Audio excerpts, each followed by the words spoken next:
Well, folks, after a slow start to the first half, Alabama was able to come out in the second half swinging, overcoming a 13-point deficit, and ultimately going on a 27 to nothing run to defeat the Vols 34-20. Per usual, there's going to be a lot of things to unpack from this performance. I want to get your thoughts on this game. How did you feel the Crimson Tide did in this performance? Again, definitely a slow start in the first half, but a phenomenal second half performance to ultimately get the job done. Again, I'm Christian Miller, former Alabama linebacker and host of the Miller's Edge, that you can hear us Monday through Friday on Tide 100.9 and also on here on our YouTube channel, the Miller's Edge, where we also normally have my dad, the Pastor Payne, along with us. But right now we've got my brother, my older brother, CJ, aka DJ Two Checks. He's a DJ. If you didn't know, you can check his music out and go check out his page. He's really good, really talented, travels around doing music. But he was with me today as I worked as a sideline reporter, and he tagged along with me on the sideline. So we both were on the sideline for this big matchup. Had a lot of fun. It was a great call and ultimately a great game. So I'll bring him in on here. What did you think? I mean, so you used to do a little bit of work with the team. You worked in the weight room. But how was it being back in Tuscaloosa and just, embracing that atmosphere? Because it was loud on that sideline. I mean, it was. Yeah, it was. That was honestly one of the best atmospheres I've seen in Tuscaloosa in a long time. So you chose a good game to come to and hang out at. But Right. man, I was so proud of the fans for how they responded. We know Coach Saban had kind of challenged them because look, I mean, we have that challenge when we go on the road. It's time for us to make other teams face that. And I thought we did that. We saw those offside penalties that we got them to keep jumping, and then they just look flustered, kind of like how they had us flustered with their tempo. No talk about that. But ultimately, what do you think so far, of this game and this performance? Being on the sideline, seeing the atmosphere, because I know you had a good sense, right? You saw how the energy was on the sidelines in the first half, right? A little dull, and then the second half, it was like a switch was flipped, and it was. I mean, you and I were joking around, laughing at defensive linemen, messing with the ball boys, jumping up and down the towels, right? What were your thoughts today after, hanging out on the sidelines? I'm proud of them, man. When we first got out there, the energy was great. Beginning of the game, pre-kickoff, everybody was jumping around, fired up. And then after those first couple of drives, we had a little bit of trouble. It was like a balloon was popped. Everybody was quiet, kind of moping around, if you will. And I just kind of kept saying to you, like, we got to pick it up. We got to get some energy. We got to make a play. The Tennessee fans were going crazy. They scored a couple times, kicked a field goal. And we were deflated. We looked out of it. We looked like the underdog. And that's just not what I'm used to. But I'm really proud of the fans. After halftime, the fans picked it up. The players picked it up. They came out a lot more aggressive. They were hyping the defense up. There was a group of defensive linemen around the ball boy. They were jumping around him, swinging the towel, pushing him around. Like, not pushing him. I'm not trying to get in my trouble. Like, I mean, they were really like they on were him. pushing him. Yeah, they were giving him a little love tap, but like they were really like letting them know it's like we're Alabama, we're back. Like, you know what I mean? Like it felt right. It looked like the old sidelines when we used to have Big Darren Lake and all them guys jumping up with the towels. Yeah, it's crazy, right? Like, correct. It's like a whole new team we saw in the second half. Like when that first half almost looked, like we carried that over from the Arkansas game, right? Like as if guys weren't. I'm not saying they weren't ready to play, but and one thing I'll say to their credit, fatigue will do that to you, right? Let's start here. Tennessee's offense goes at an unprecedented tempo, and we knew that going into this game. They're the fastest team in the country, arguably, and so you can try to prep for that. You can do all these things, but until you actually are in there and live bullets, man, I mean, you don't really know what to expect. And the defense, for the most part, was trying to do the best they could, but with that type of pace and tempo, I mean, once you start getting fatigued, you know what I mean? Mentally, you're not as checked in. And that's kind of what we were experiencing that first half. And I think one thing I've noticed about this team, and Coach Saban always talks about how resilient they are. They are resilient. We like to almost, sum it up as a second half team. But what I've finally put together is this team plays their best when their backs are against the wall. Think about it. Going into A&M was a huge challenge. Their backs were against the wall. Everybody was writing them off. They played a great game. Right? Here's another example. You go in a half at the half, it's what, 20-7, right? You're down 13 points. It's not 13, looking yeah. good. Nope. And it shouldn't even have been there, right? We get the ball, right? We have an opportunity to score down in the red zone. We throw an interception, they take it down. I mean, our back was against the wall. You go into the locker room and you say, look, we got to get this crap together. Like, this is not how we play. And what do you know? It looked like a brand new team in the second half. My question is, when will we be able to get a full, complete game? That's what I'm waiting on, because we need it. It just is. It's one of those things, man. You see how well we played in this second half. And we did so many good things with offense. How did we come out? Big time run, explosive run. Boom. Next play, deep shot, deep post to Isaiah Bond. Touchdown, right? Yep. Defensively, 3 and out, first series. You know what I'm saying? Like, and then the turnover on downs. Like, guys were playing with fire. They're playing with that intensity, and Tennessee looked shook, right? They were shook. No, they were shook. shook. They were shook, and they the fans ratcheted down. The players started. They looked. Roles reversed. They looked deflated like we did the first half. And I'm honestly excited. When Alabama comes out and starts with their foot on the gas, like you said, and keeps it on the whole time, because then that takes a game like today is a great game. I loved it. We enjoyed it. Everybody had fun, and eventually we did kind of start to run away with it. But like, you come out playing like that in the beginning, you beat this Tennessee team by 3-4 touchdowns. Easy. Oh, easily. Yeah. And people might think I'm exaggerating, but I'm telling you, I mean, I sat there and watched it firsthand today. Like, you make the right calls on offense. You structure the offense right around Jalen, like we've all been saying, and he starts to get comfortable letting the ball go and making, those, like we call it, chunk yardage, those mesh routes, those easy throws for him, and we get the run game going. There aren't too many teams that can beat us, and that's honestly how I feel. Yeah, I agree with you, and that's the most difficult thing for me when I watch this team is I keep seeing the promise, I keep seeing the flash of potential, and it's like you said, we just have to do it. And me and my dad have been saying that. We'll get him here in a second, but we have to be consistent, right? Like, we can't just come out one half, be slow and sluggish, and just look like we're the hunted, not the hunter. Then the next half, we're our heads on fire. We're coming out 3 and out, forcing turnovers. I said it on the radio calls. Like, I mean, we're due for a turnover at this point. We're playing with some juice. We're playing fast. They're going to start trying to have to make some moves, and we're going to capitalize. And that's exactly what happened. Look, I'll say this, man. I mean, I love the resiliency of this team. I just know when you start playing some of these better teams, today was a great team, right? In 2 weeks, you have a bye week coming up, but in the week following, you play a really good LSU team, right? You can't afford to have these sluggish halves, because that's what it is. It's almost like we pick one half where we're sluggish and the next one we're coming out blazing. But, I just looking at this game, here's some of my takeaways from it. We knew that Tennessee liked to run the football, but also knew that they like to go fast and they'll work the perimeter. Well, I like their game plan. They chose to work the perimeter more because they knew we had been doing a good job stopping the run. We're holding teams about 3 yards, just shy of 3 yards a run. And so they were working the perimeter early on. They were going fast. We looked flustered. And so they were just moving the ball, and they were very effective at that. Offensively, we couldn't get things going. We had a very difficult time running the football in the first half.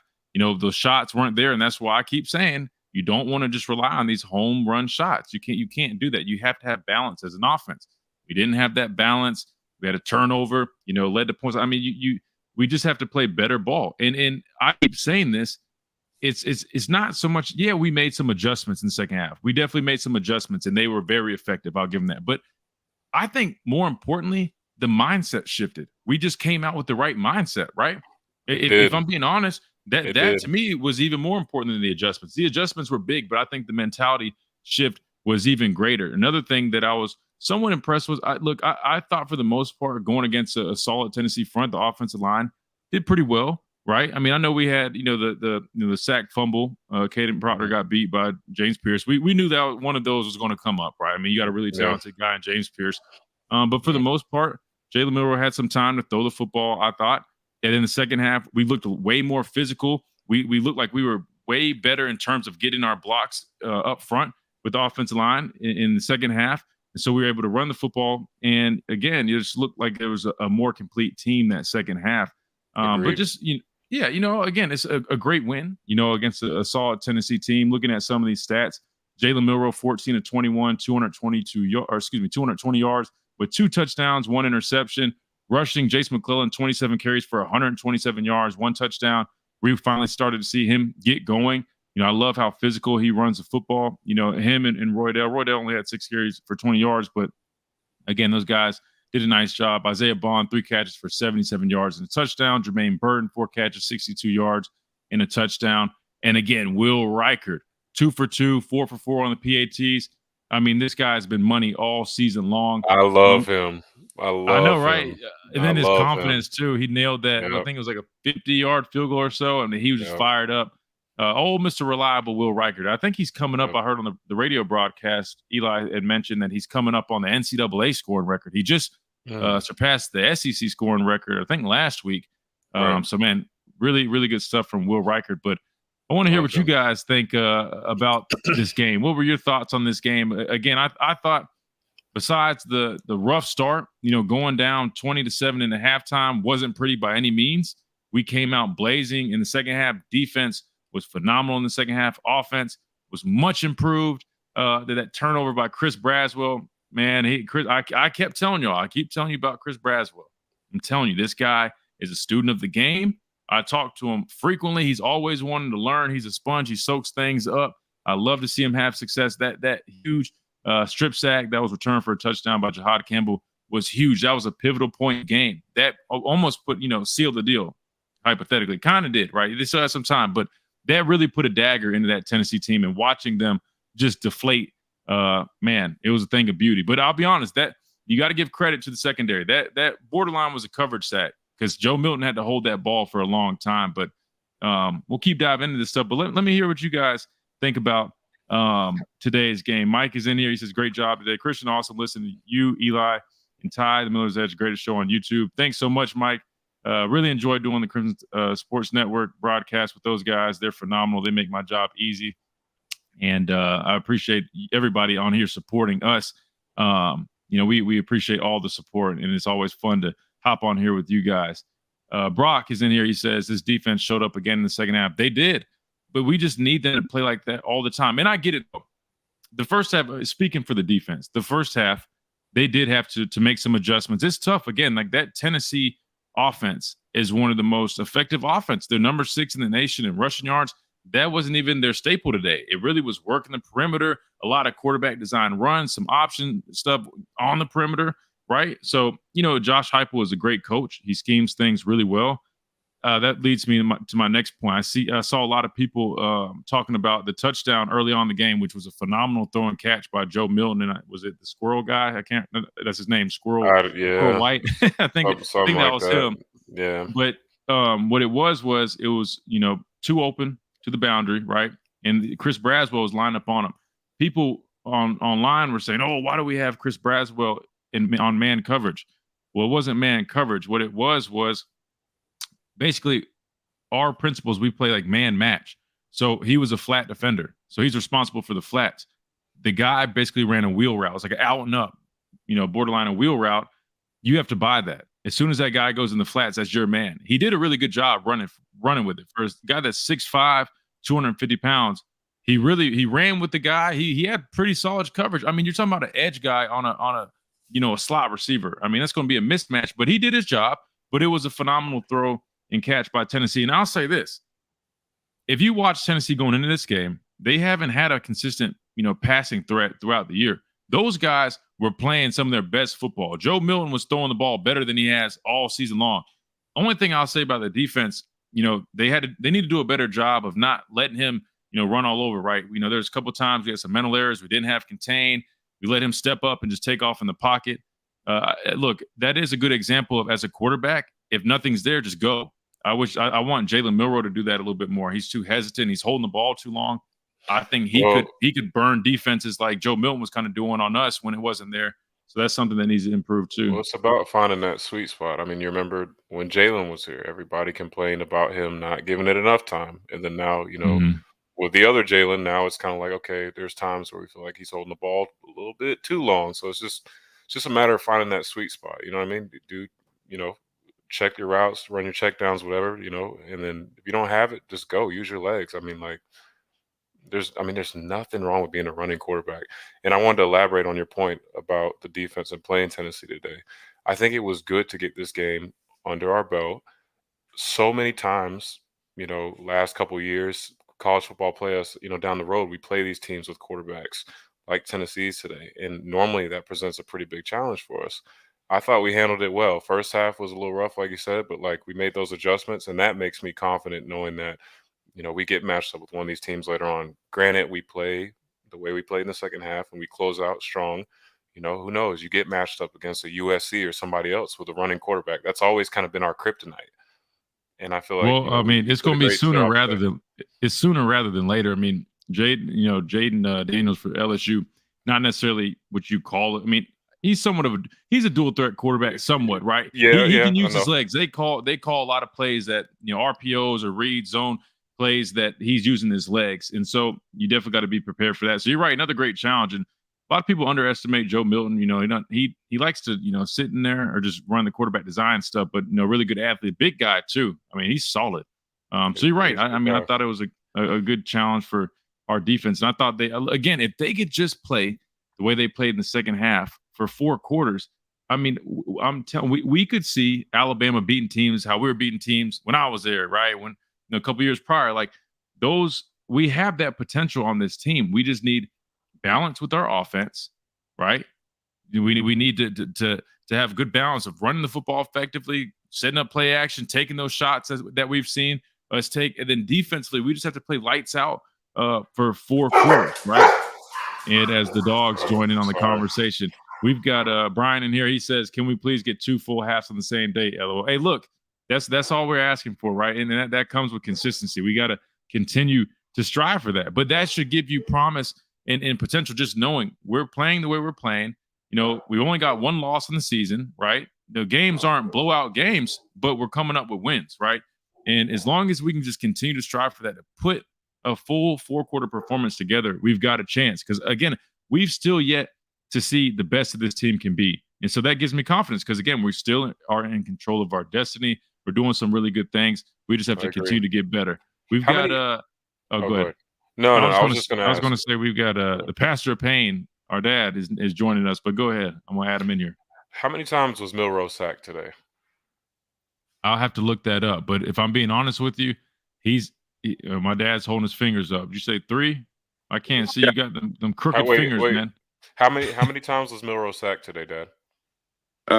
3 was the last time. I think it was 3 sacks. I mean, one of them was just he was scrambling around and ran out of bounds. It wasn't a true sack, but you had the backside delayed blitz, cat blitz coming off the corner that hit him on the backside. Another one was sack. So I think 3. I have to look it up. Improvement. That's improvement. Now It's listen, 3 too many, but that's improvement. And Tennessee has a good front, so I mean, 3 That's sacks, I improvement. can take that. But it's not even on the front, so to speak. Jalen can't hold the ball the way he's holding it. There's times I've seen him, and he'll have guys out in the flat, just kind of like those checkdowns, right? And he's not seeing it, right? They're on the backside, but he's not seeing it. Now, granted, they got a guy that's playing deep to short on that, but still, you could dump that off. He can. That's a one-on-one with the corner safety who's just sitting there. I mean, Yeah. I'll take the chances. He's got to be able to scan and see the field a little bit better. And if he doesn't see it and something's not there, he's got to trust his legs and go. Just like Just Joe, I'm run. telling you, just like Just Joe Milton. run. You know what I mean? Just Like Joe run. Milton did it today. If something wasn't there, he's out of there. You got to trust what you're seeing and go. Well, the thing I've been saying all along is what his decision making is better, but his processing is still slow. And my thing is, he needs to speed that thing up in his mind, be decisive. When he had an opportunity one time he probably still could be running the football, but they've had said to him so much, go through your progression, staying in the pocket, hang in there. And he's trying to do that. And he has, to his credit, made some really outstanding throws doing that. But sometimes when things are not there, you have to make a decision to run the football. And so you mentioned Joe, Milton did that several times tonight. And I thought, Jalen is still kind of hesitant there. But he played a phenomenal football game. He had that one interception trying to throw it the corner. to Burton, bounced off his hands, and the guy picked it off. Other than that, he was excellent. He ran the football well. Kudos to Tommy Reese. I like to say congratulations to him. I've been extremely hard. I was hard on him the first half. I thought the play calling, it was stinky. We went back to the same old stuff, trying to run the ball on the inside, no quarterback runs, no exotic plays. But then he went to do some of the things that I talked about, guys, the pop passes to Law, get attacking the edges, attacking the perimeter, running at those defensive ends, those linebackers are so speedy. They began to do that. That's why they were successful. So he went into the bag of tricks, so to speak. He went into and sharpened that number 2 pencil, and he started to draw up and dial up some plays. Again, I keep saying they have dudes, they have athletes, they have speed. So they got to figure out ways to continue to get those guys the balls. And I thought they did a great job of running Jalen those quarterback runs. Very, very successful running Jalen Milroe with those quarterback runs. There's Reagan, who had a great day. Nick Saban had his cigar. What up, Reagan? Broadcaster gave him smoke him if you got him. I don't have That's one. right. We had him. But Reagan We was did on have the him. I can have autograph this for him. But they did design quarterback runs, and I thought that was excellent. I mean, so if he continues to call plays like he did in the second half, Alabama has a great chance to running the table. If we see the play caller like the first half, they can be beat by anybody. So I think this is a great break in the season, right? I think the guys are tired. They look a little bit lethargic in the first half. The legs look dead. So I think this bye week comes at a very a crucial time so they can rest, they can heal up. They got guys banged up and beat up.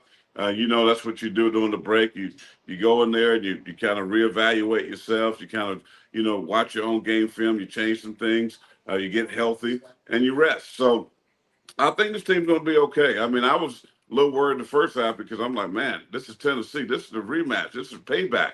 And they just was like dragging their feet.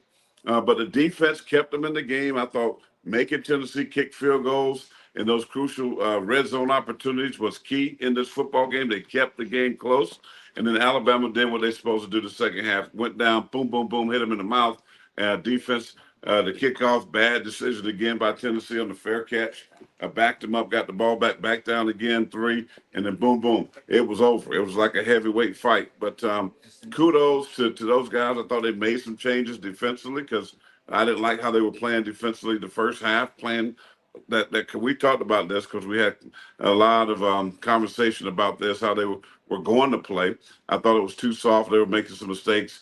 But they made adjustments. That's what football's all about, making those second half adjustments. So give the coaching staff a lot of credit for doing that. And they finished the game with high energy. And also I want to applaud that 100,000. The fans were outstanding. And now you can see what you can do at home. That's the advantage that you have. I mean, Tennessee now felt that pain, right, jumping off sides. I mean, back-to-back penalties. They kept backing themselves up and getting in bad positions. So the fans take credit for that. And, again, Nick Saban challenged them on, hey, coach. They responded for that. So all around, again, a tale of two halves. But Alabama was excellent the second half. We've seen this movie before. Hopefully they can figure out a way, to be more consistent and play 4 quarters. I don't know what the ceiling is for this football team, guys, because we've seen greatness.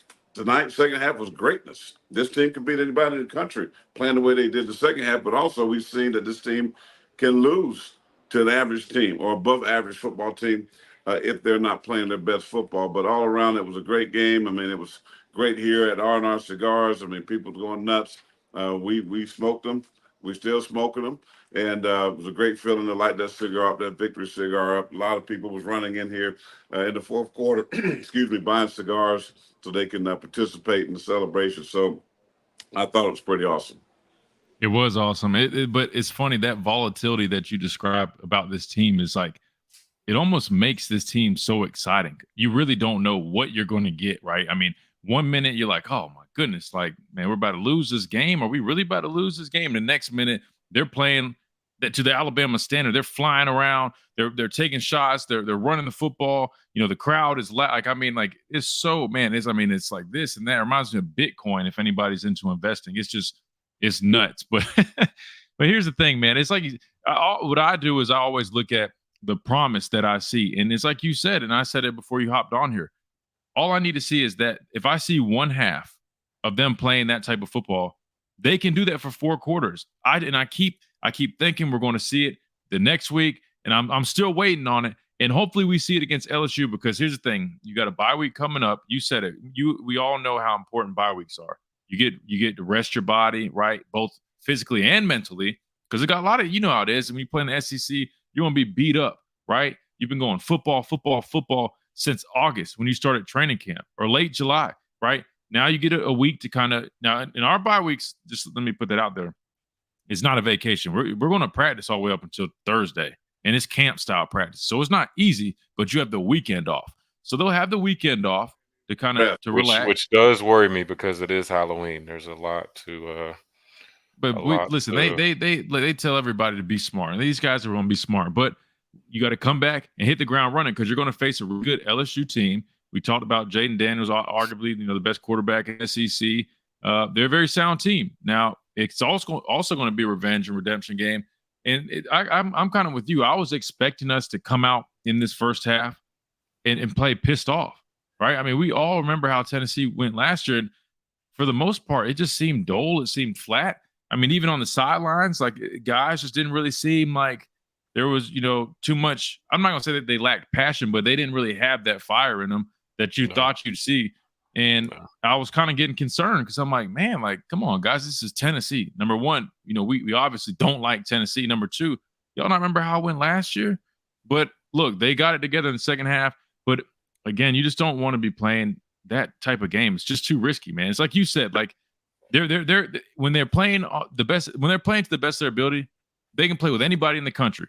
They can beat anybody, anytime, any place. I mean, they're phenomenal, right? Not perfect, but they're a really, really good football team. But then when they're not playing to that standard, I mean, we might struggle against Virginia. Like, you know what I mean? Talent with women. I got 2 things that I want to say. There was one ugly that drove me nuts, and I hope Coach Saban, as they do, they go back and reevaluate themselves. They scout themselves. You self-scout during bye weeks. One area that concerns me, that hurt them as far as field position, was Kool-Aid. I know what you're going to say. Nobody back there. I know he's a phenomenal talent. I still think he's a little bit overrated, if you ask me. Even as a corner, I think he's really good, but I don't put him in the excellent category. But his punt return skills are not good, and he has cost them field position. And Coach Saban was going bonkers. I mean, you wave and fair catch, and then you don't go catch the ball, and the ball rolls 25 yards the other way. I mean, like, what are you doing? I mean, so who's gonna say that? Somebody. Now, all those receivers and athletes that they have on this roster, do they not have somebody that will just at least catch it? You don't give me no positive, just catch it. Because you just catch it, you save me 25 yards. I mean, so I expect that to change. I expect them, and I know T-Rob coaches that return game. They got to try somebody else. They got to find somebody that can do it. They got guys like that's Hutzler. That's the special teams coach. Linebacker coach of special teams, but he's got to find somebody that can get that job done, because that could be such a plus when the defense is out there busting their tails, stopping the offense, getting the ball back, and then you get back there and let them flip the field by a punt that's not that good, but only because you won't go up and catch the football. I don't know what's going on in his mind. I don't know if he's scared to make a mistake. He's scared to be aggressive, but he is not good. That's my ugly in this football game. And then also, as a proud papa, what about my man Chris Braswell? You need to text him right now and tell him he said he would with us, because he used the Geritol move tonight. Something I told him at Jamie's house that LT taught me.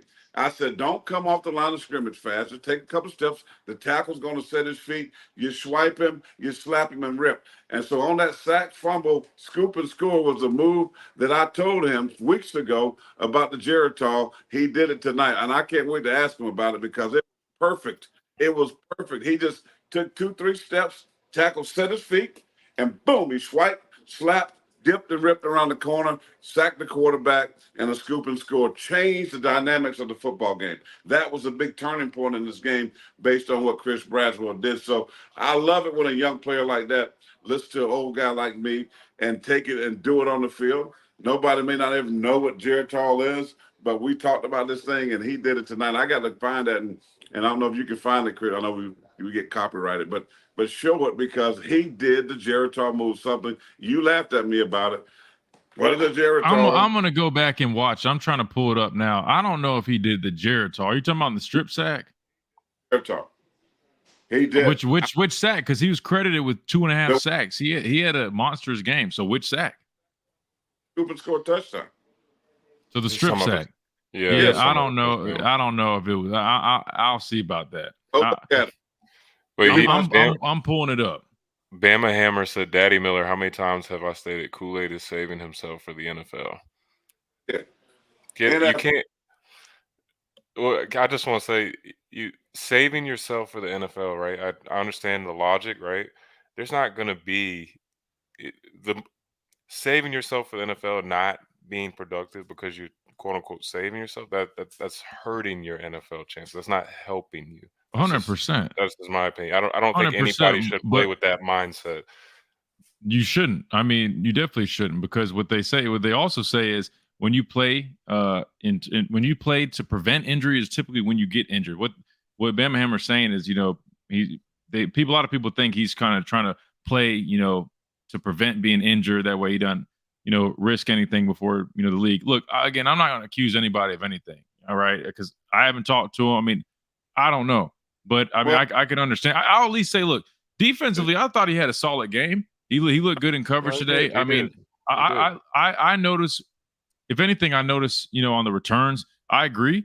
Maybe put somebody else back there to return, because the last few games, in my opinion, just my opinion, he hasn't necessarily looked eager to return punts or kicks, right? He's very, quick to just let it go. And it has hurt us with some field position. So if that's the case, maybe you do look at somebody else back there. But typically, look, the Kool-Aid last year was the best returner in the country, or one of the best returners. And the first part of the year, he still was electric, except I'll be honest, ever since he took that big shot against, I think it was in Middle Tennessee or whoever it was, chat, you guys might remember when he took that big hit, it seems like he's kind of, started playing it a little more cautious. But I'll tell you, a big hit will do that to you. A big hit will. A big hit will have you hearing footsteps, and you will think twice. I can tell you from experience. In high school, that's fair.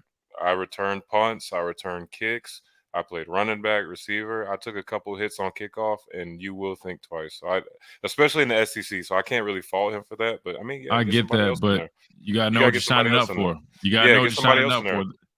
Yeah, that's what I'm saying. You need a threat back there. You need somebody that every time you kick it to them, they're either going to take it the distance, or you're going to give them field position by kicking away from them. So yeah, and I mean that's the goal, and that's what he was. Just hadn't been as recently. He hadn't necessarily been that same type of returner. But I want to get to these super chats. We've got one from Genevieve's house with a $49.99 super chat. She says, "Roll Tide. Thank you, gentlemen, for always keeping it real yet positive. Roll Tide." Well, Genevieve, thank you so much for your support and your super chat. We obviously appreciate you so much, always supporting us, hanging out. You see my dad's dancing. You got him doing a little dancey dance up there. So thank you for that. And look, that's the thing. We, and it's not like we're just trying to be, happy-go-lucky. Like we don't see any negatives or we don't have criticism. You hear my dad. I mean, he's definitely going to be a little more critical than me, but we just call it how we see it.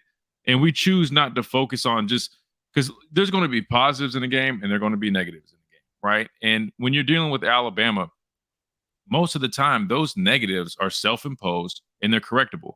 So there's not really a need to sit there and just, dwell on it, especially because typically it's majority of the time the same thing. We just have to get it corrected, right? We choose to focus on the positives because those are things that you can build off of. And then the way we address the negatives is we learn from them. We use them to learn from them and grow from them.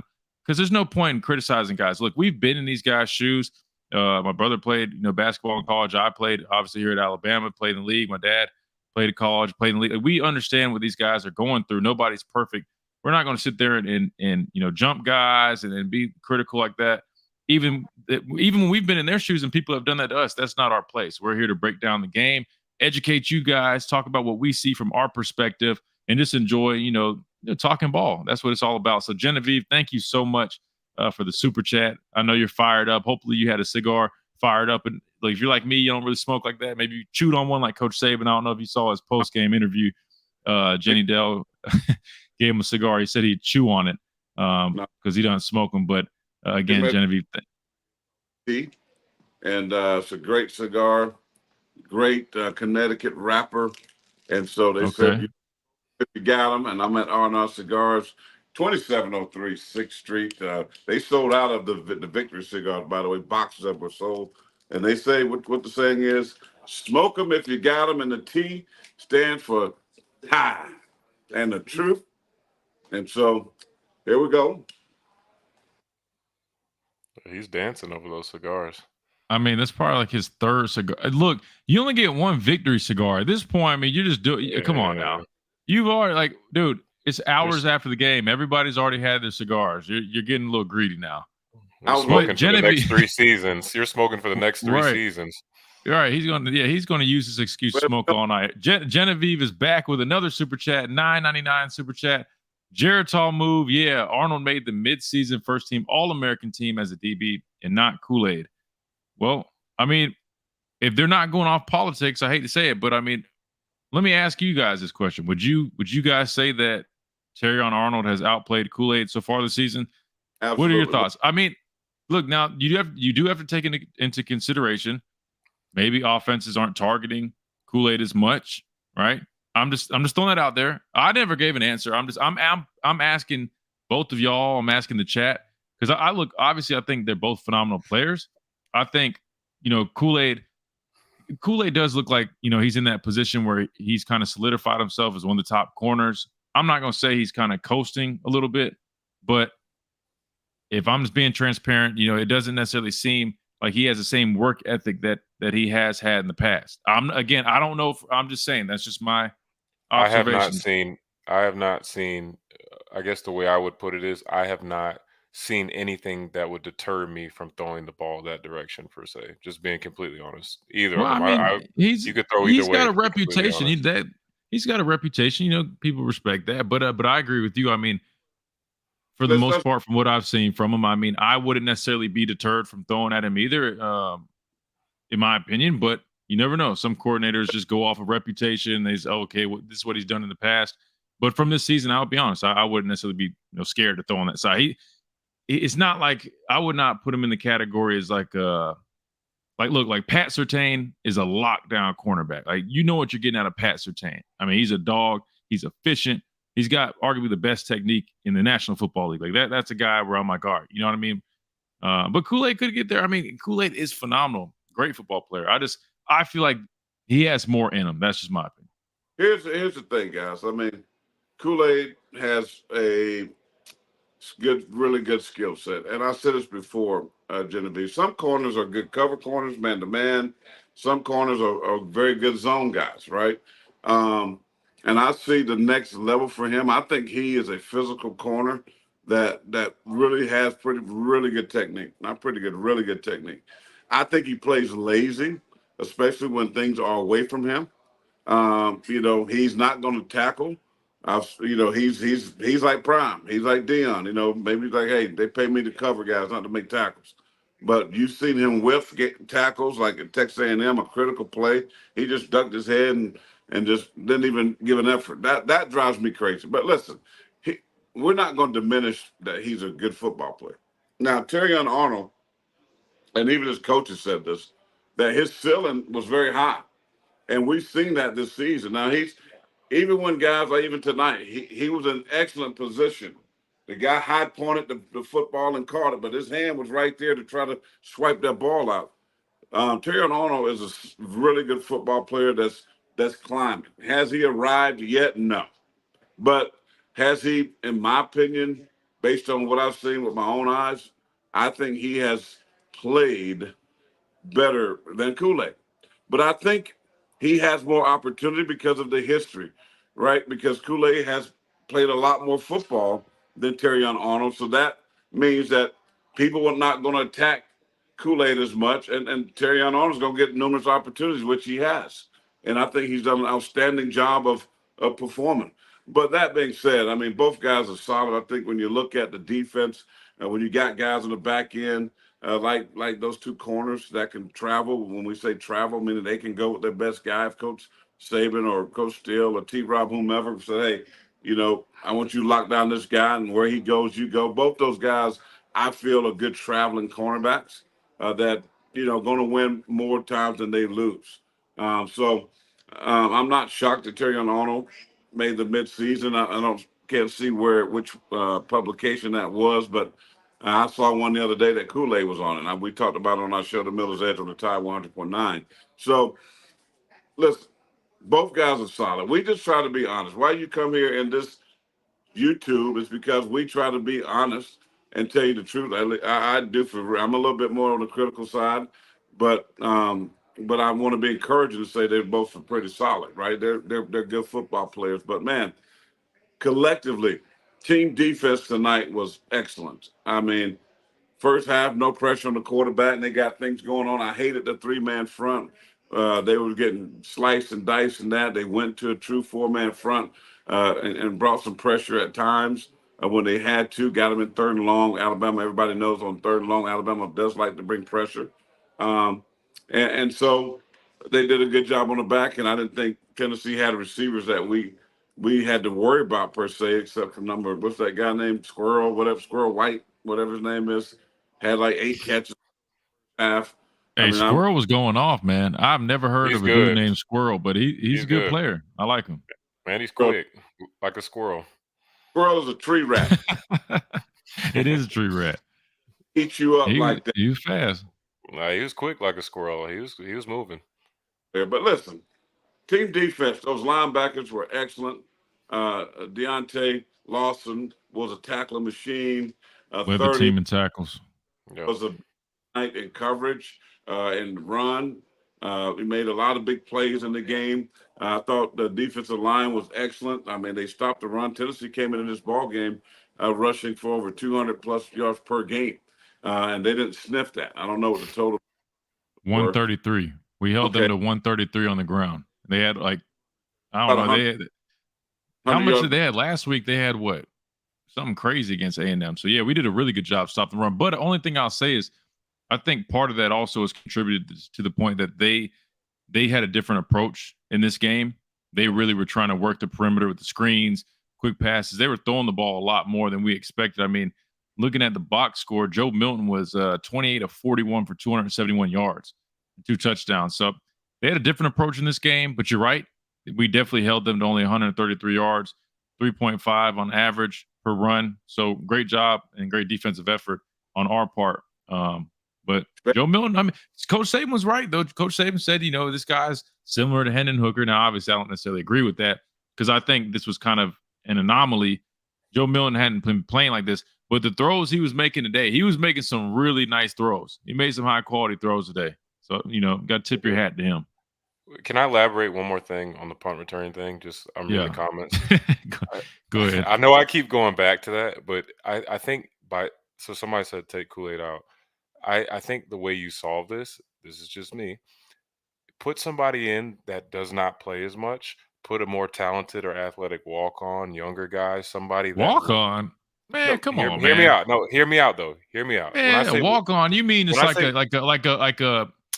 like a receiver who's not really in the rotation, so to speak, you know, or preferred walk-on. There's a difference. Preferred walk-on. No, just hear me out, because there are plenty of talented. I'm just saying, not necessarily preferred walk-on, but I'm saying you put somebody who is talented. We're full of talent, right? Alabama, we have a plethora of talent. Why somebody out there? Well, I say preferred walk-on because I think it's somebody that came to my mind, somebody like not necessarily a Sawyer Dearman, but like somebody who is fast, who is quick, who is agile, who won't be scared and will want to play so bad that they're going to do everything they can to touch that ball and return that punt. When you put star players like a Kool-Aid or somebody else out there, for them, it's just like it's special teams. I get what you're saying. Put somebody that wants to be out there. You didn't. So you're not saying necessarily walk on. What you're saying to somebody who's not necessarily an All-American like Kool-Aid, who might not want to risk getting injured. I get what you're saying. Correct. Definitely don't put a Somebody- walk-on out there. You could put a somebody young that's not receiver or a young returner who's not necessarily Right. in the rotation. Let them, emphasize that job. Here's the issue, though, CJ. that's not going to see the field otherwise. I get that. I agree with that. But here's the issue. At Alabama, we don't necessarily care about that. In 2015, you know who was on our punt team? The Heisman winning running back Derrick Henry. Derrick Henry. He was on punt. Our starting linebacker, team captain Reggie Ragland. That was our punt team. Those were our two guards or tackles on our punt. We used to do pro punt. Those were the guys on punt. Did I think that was probably the smartest decision? Probably not. But Coach Saban, Coach Saban, he's a guy where he doesn't necessarily care if you're here or here. Like, he wants the best guys for the job on the field. Now, I personally wouldn't put my best players on special teams, knowing the risks of them getting hurt. Just like this situation, I probably wouldn't have Kool-Aid back there. But if they know that Kool-Aid is the best returner, they're going to put him back there. Now, who thinks that, though? The coaches do, because that's why he's out there. But what I'll say is, after what I've seen after the last few games, I don't think he's the best option anymore. Going into the season, he was the best option. Go pull up the tape from last season. Kool-Aid was arguably one of the best returners in college football. That's why he's back there. But somebody just commented, Kendrick Law. See, that's what I was getting at. Kendrick Law is not a walk-on. He's very talented. He's got speed, and he's not necessarily he's probably like the number 4 wide receiver, because you got Burton, you got Bond, you've got Benson. Right. Then you probably got a guy like Kendrick Law or Kobe Prentice. I get what you're saying. You're saying put one of those guys. What I was saying is, you don't have to. Right. Yeah, for sure. Yeah, I didn't mean preferred walk on. Just somebody that's going to get out there and get active. Like, make that their role. They're a returner. They're not necessarily in the rotation. Job. Like, when they go out on the field and warm up, they're ready to take it. They want to play. They want their family to see them play. They want to be on TV. Now, they're smart. They know when to let the ball go. They know when to fair catch. But if they have an opportunity to catch the ball and return it, you need that to be a threat. That's part of football. That's viable. Like, you have to have some kind of return threat. You need the Devin Hesters. You need the Tyreek Hills, people back there returning stuff. Like, you need that kind of threat. Well, we have a guy that we brought in, and he's a young freshman receiver. Chat, you guys might remember. Is it Cole? I think he's from Oklahoma. He's a short guy. Kind of looks like a Wes Welker or something. But man, he was a returner. When I covered the signing day show with Chris Stewart, I remember watching him. He's very athletic, very agile, quick guy. Kind of looks like a little Slade Bolden. Right. I can't remember his name right now, but you're talking about a guy like that. I agree. I think that's a smart move. All right, But go ahead. Guys back there, guys that may not have the electricity, don't have the juice, right? You're not expecting those guys to take it 75, juke people out. Those guys are more secure punt return. They're different types. You got the aggressive-minded guy that's going to run up even on short punts. And he's going to try to get that thing. He's a playmaker, right? You got that guy that's trying to hit the ball, bounce and roll. He's going to scoop it up and try to make a play. Now, that guy gets you in a little bit of trouble sometimes. Thank you, sir. Sure. That guy a little bit of trouble. Cole Adams. That Michael, that's who it is. Cole Adams. Yeah, he's a freshman. I think he's from Oklahoma. He was a returner coming out of high school. I mean, he's a little young. You don't necessarily, they might not trust him yet, but he would be a solid option if he ever, gets the experience. I like the kid at Clemson that's not playing with the Raiders. He didn't have no great speed, Hunter Renfro, but they put him back there because he was like never going to drop a punt. He was going to secure it. He'd fair catch it. You're not going to lose yards, but you're probably not going to get a big play out of him either. So that's what I'm saying. There's different kind of dudes, and they got those dudes. Because you're talking about now, I like Law. Law's the guy that played more tonight on the offense. I've been asking that they run more of the pop passes, right? The motion and just popping the ball. Sweep. Yeah. Throw him back there. I mean, with this offense, let's be real. With this offense, you need that threat. You need to get as many yards as you can every way possible with this offense. That's just my 100%. You wanted the best field position. All right, let's get back to these super chats real quick. That was a great topic right there. I'm glad we got into that. Let's get back to these super chats real quick. Don't want to leave our folks hanging. Adam, who is our honorary sponsor of the show. Adam, by the way, I just got your box shipped out yesterday. It should be there Tuesday, I believe. I got you several surprises in there. So be on the lookout for that, because we obviously appreciate your support so much. You're a big part of this show, and you're back again with a huge $50 super chat. Look at that. Oh, my goodness. There he goes. Y'all got him up there dancing today.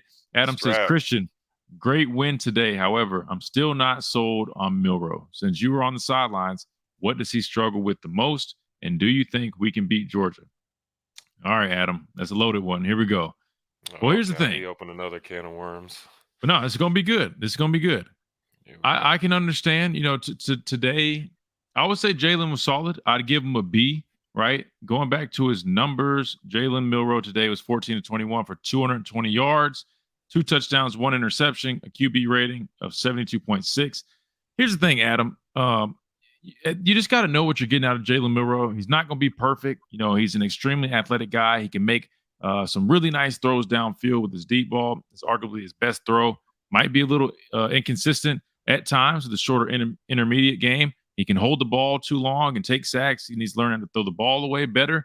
But he can put you in position to win games, right? You just got to utilize the skill set we saw today. They finally did some more quarterback design runs.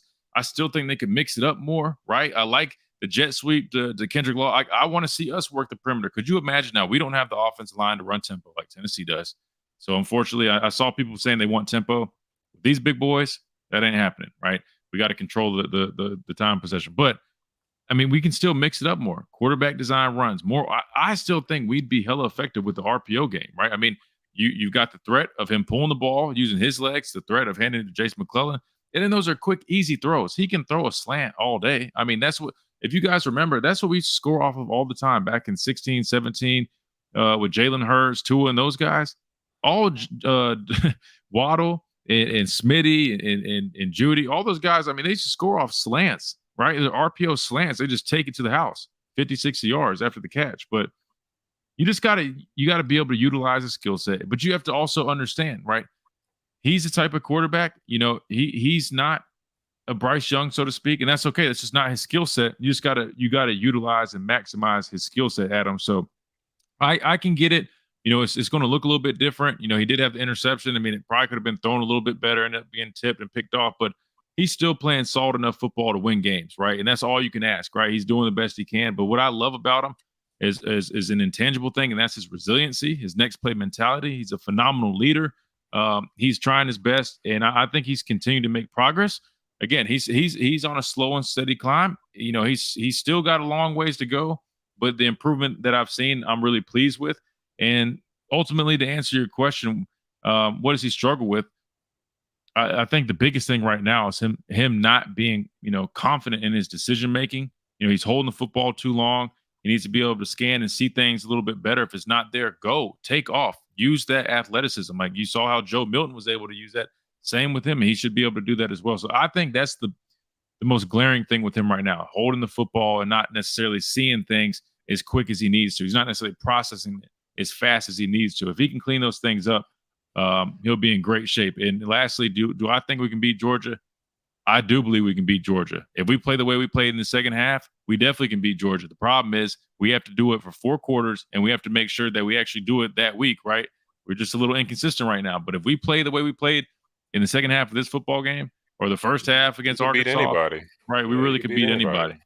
You guys want to chime in on that? There we go. I think Pastor Payne. There you go. Yeah, I'll let him go first. He's the expert. Well, I love you, bro. But you're wrong on this one. Okay. We love you. You're super chat genius. But I got to tell you, you need to buy Jalen Milroe. They got to utilize him more from upstairs, meaning Tommy Reese. They got to take advantage of the skill set. I mean, he's doing what they've asked him to do. I mean, when people have been said all off season, all summer long, right? He don't stand in the pocket. He can't scan the field. He can't read defenses. And what he's been doing? Standing in the pocket, delivering passes, delivering. Okay, he's been doing that. And then, by the way, Christian, you got the stats. I mean, what do you have rushing the football tonight? 40, 45 yards? I mean, a couple of key first downs. What is that? Well, it shows him being, hit 9 carries for 3 yards. But that obviously includes the sacks. But what he had rush, the real rush. He had a long of 15 yards though. I'm not too sure, but I thought he had way more than that, but I guess not. That's what I'm reading. Yeah, wow. Plays hurt you, but they haven't even really touched the surface of taking advantage of that skill set. right? He needs to be running 12 to 15 times a game. Design play call runs. You would risk him knowing that we don't have anybody behind him trustworthy. You would risk running him that many times. I agree. You need to run trim him that more. number down a little bit. Maybe trim that I was number about to say, down I don't a know little about bit. 15 carries. Yeah, I don't know if you can. That's a little risky, brother. But I agree with what he's saying. Right. Don't take big shots. Get down, run and get what you can get sometimes and get down, because I think he has the potential to hit you with 70, 60, 80, because they're going to be there if you run him numerous times. So I think they need to do that a lot more, right? Well, here's the thing. It's the potential is there, guys. They can win with him. And by the way, what does he have as a starter this year? He only lost to one game, to Texas, right? What is he since last year? Okay, he beat A&M. He beat them twice, actually. Okay. He came in and won the game against Arkansas. All right. He's winning games. He beat Ole Miss. He beat Mississippi State. He beat the team today that we played, Tennessee. Big rivalry, got us that game back. We couldn't do it with Bryce Young. He got it done. So they can win with him. And if they can ever become more consistent in the run game with Jace McClellan, and I like to call him Rolls Royce, but I think they need to play those other backs. They need to play more Jam Miller. They need to play Justice Haynes more, because the way they try to run the football, and I love Jason McClellan, who went for $115 tonight. Those other backs are more shifty. And what they try to do, if you're going to run the ball between the guard and tackle, the center guard, those cutback lanes are there. Jason's physical. Jason's a physical downhill runner. He's not quick. Those Justice Haynes, Jam Miller make people miss and get north-south. So if you're going to run plays like that, I think they need to be implemented into the ball game even more. But just to finalize what this point, Adam, is that I get what you're saying. He's not looking like, Bryce or Tua Tagovailoa or, these guys at Mac Jones, excuse me. He don't look like that. But the dude can throw it. He's a nice thrower to football. They just got to continue to call plays that will enhance his skill set so he can be more successful. And if he's successful, obviously, the offense becomes more successful. This is not that's not yes. this is not Texas. This is not they're not going to play ball that way. So if you're looking for going to see it, if you think that's what you need to be excited about Jalen, well, you're probably not going to see that, because that's just not who he is as a quarterback. Yeah, you're as far as buying into him, your 14-day return policy is already expired. There's, I hate to break it to you, but you can't bring him back. You've already opened the package. There's no returns, no refunds. I mean, it is what it is. I mean, he's great at what he does, and like he said, you just got to implement, more packages and plays for him. I don't think. I mean, I feel like we keep talking about this every week about whether we're sold on him or not. I mean. Who else gives you a better chance to win? I think you take any of the other quarterbacks and you put them in that game today, it doesn't turn out the same way by a long shot. I mean, he can throw the ball. It's just you gotta have the right plays. You gotta have the right plays there for him. Yeah, and like I said, you just know what you're getting. I mean, he's going to be, he's probably going to overthrow some, a couple passes here and there. But again, what quarterback doesn't? I always tell people, if he works on his footwork, and you got to remember, he's got a really strong arm. Like sometimes he's throwing so hard, right? There's a lot of muscle there. Yeah, he just got to just just put some touch on it. But then again, for the couples that he overthrows or he's off on, then he'll go throw 2 or 3 with some really nice touch that he puts in a perfect spot. And again, all quarterbacks are like that. I think, unfortunately, Adam, we've got Milroe under a microscope because he's following behind a Heisman Trophy winning quarterback and Bryce Young. He's following behind Tua Tagovailoa. He just looks a lot different, and it's easy to get accustomed to that type of play. Just like think about the D linemen, right?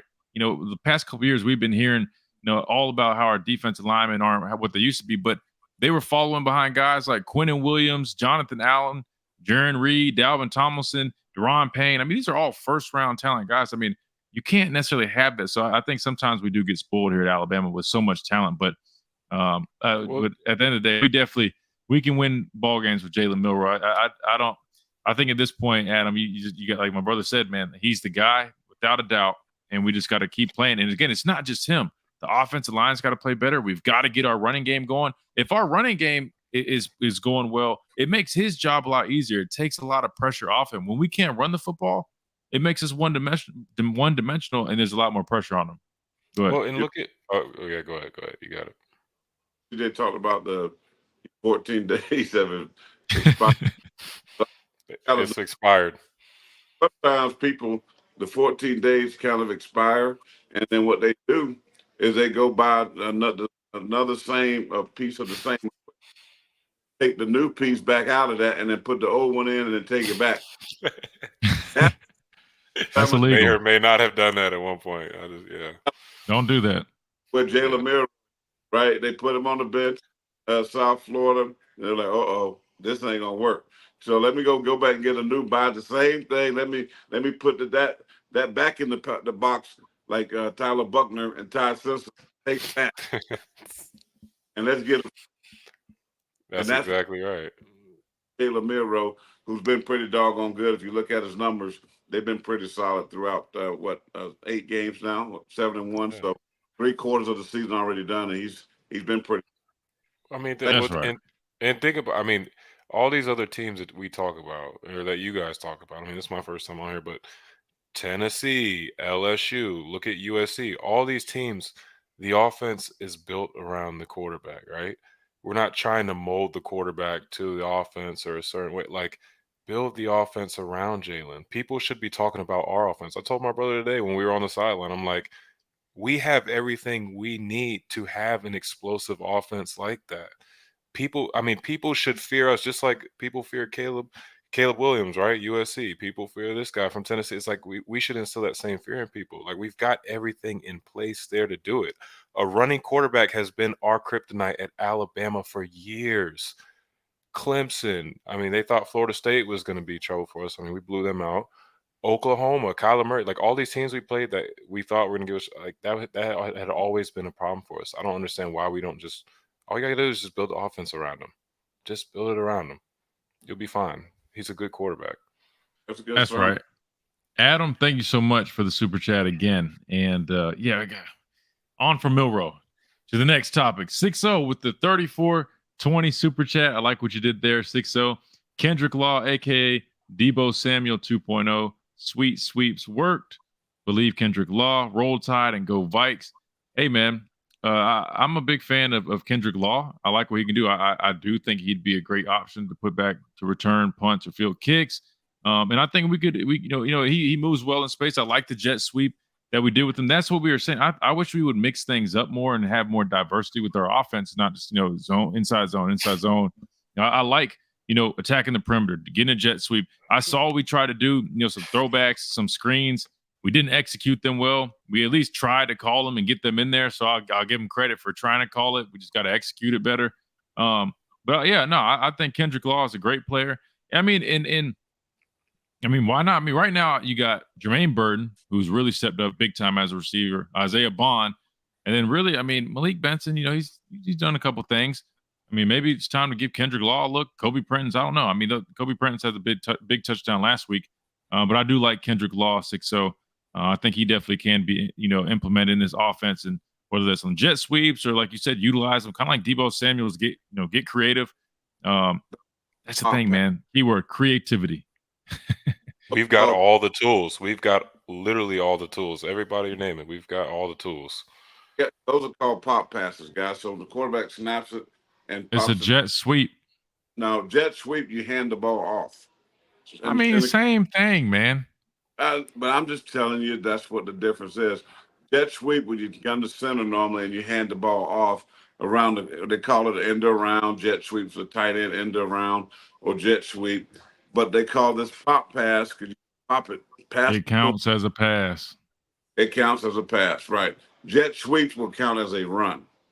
Just that's why I'm just saying that. But I know that. I mean, okay. I didn't see it. I thought, from my view, I thought it was jet sweep. I don't know. I'll go back and watch it. Same thing, though. You get the point. You could do either, and it will work with him. Yeah, exactly. You're still attacking the perimeter. That's all I care about. Right. 6.0, though, we do appreciate the super chat, my dog. Go Vikes for real. Love some Minnesota. Had a great time being there playing for the Vikes. I'm looking at CJ's thing. Like, He must be getting a lot of super chats because he got a baby grand. Oh, you like my house, right? Dude, I Yeah, like. I got a grand you in piano a little back here. mansion over there. That's Yeah, nice. yeah, man. It's sunny outside. You know what I mean? That's solid. Adam Yeah, again with the $25 super chat that is going towards my brother's mansion that he's in right now. Corey, I grew up watching the Giants in the 90s since you played with LT. What made him so great? Like, he wasn't the biggest or fastest linebacker, so why was he so difficult to block? No. He was big. I mean, he wasn't like, the muscular build like I was built, but he was 245 and 6'4". So, and he was resilient, man. The dude was his motor was so crazy. I mean, just the fact that he get mad and just angry, and he played that way. His first step as a pass rusher was phenomenal. I mean, he was up the field quick. He had great bend. Before we start talking about edge rushers and bend and all that, he's been doing that for years, decades before we talk about that now.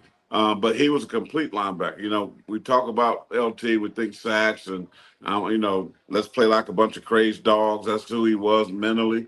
But he had great hands. He had very strong, violent hands. He could play over a tight end. He could play on the open side as we would call it a wheel rusher in a 3-4 scheme. He would always go to the open side. I was the Sam backer, strong outside linebacker. I played on the run side, basically what the tight end was, is where I went to. I was more of a run stopper. But he was phenomenal, man.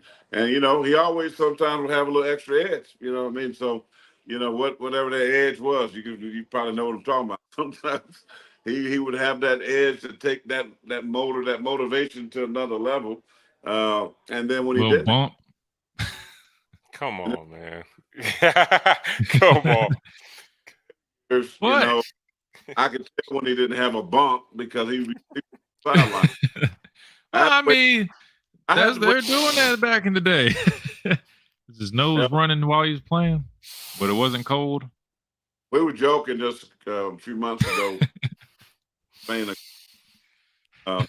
for breast, and he was talking about the time where he was late for a game, and we were getting ready to play the Redskins, I believe, a Sunday night game, and coaches, nobody knew where he was. They're asking all us, have we talked to him? Blah blah blah. No, we haven't seen him.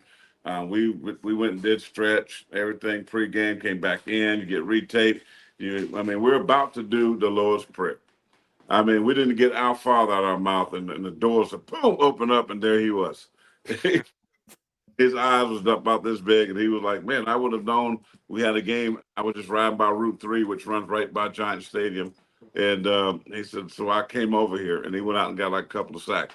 But that's kind of the dude who was just crazy. I mean, but a great dude, great golfer. Taught me a lot, and still pull up that video call that Chris Braswell used tonight on that sack fumble.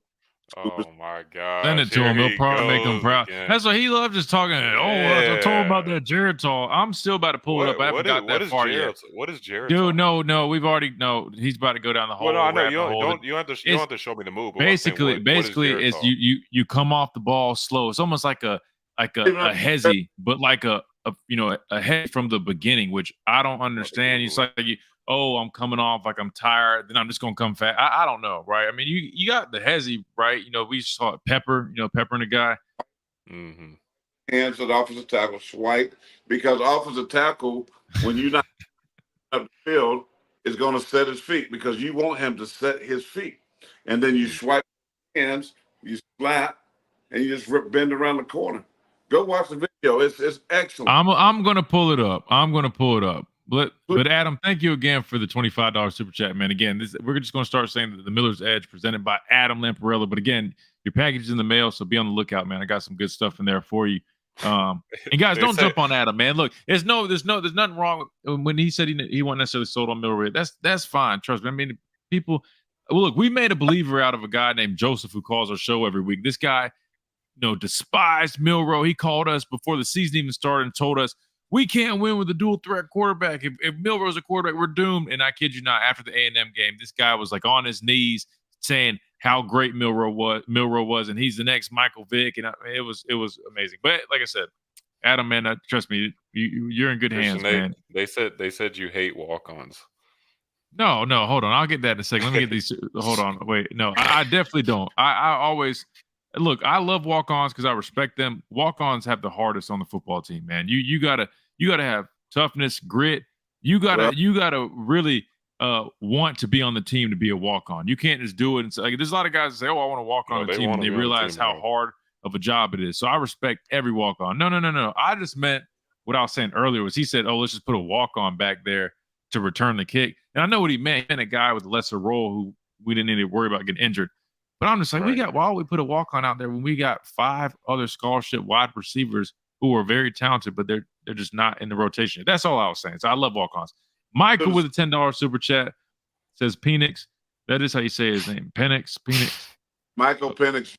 Penix. I'm sorry. Penix. Michael Penix. Michael Penix, Bo Nix, and Jaden Daniels are all 6-year seniors. Give Milroe time. He'll be okay. Him, the Pastor Payne or Pop speak on the plays we ask for each week. Screens. Look, Michael, we got screens today. They just weren't executed great. You know, Tennessee stopped screens. We tried calling them jet sweeps. We ran one. An You RPO. got get in the way of somebody for at least a second. They ran a screen. They ain't touched nobody. I mean, it's like, Yeah, I don't know what happened on those screens, man. The only person that got touched was Milroe on that one. They were sitting there tore him up watching. They quick. were like staring. Everybody turned and was watching like we were. And they, like, and then you'd be like, what? What do y'all say? WTH? Because I can't say that, but WTH. What in the hell? There you go. We got a lot of people. So I can't see because I'm on my phone tonight. But You're good. But yeah, but Michael, yeah, I mean, we're starting to get some more of it. You know, I mean, my dad has been pretty critical of Reese's play calling throughout the season. How would you assess it today? I think you said earlier you were pleased with some of the things. Yeah, I gave him a lot of love the second half. See, here's what in my 20-something years I've been doing media, right?